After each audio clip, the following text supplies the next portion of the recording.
Sa ulo ng mga balita, mga programang naumpisahan at patuloy na ipatutupad, ibinida ng Pangulo sa kanyang ikalimang sona.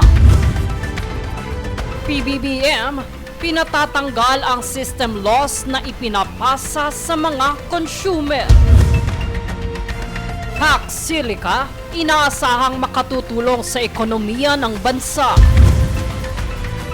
Pagwawakas ng sapilitang pag-OFW, panawagan sa Senado. Utang ng pamahalaan itong Hunyo, muling tumaas sa bagong record high na 19.07 trillion pesos.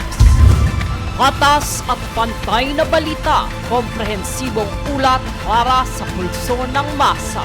Ito ang News Food.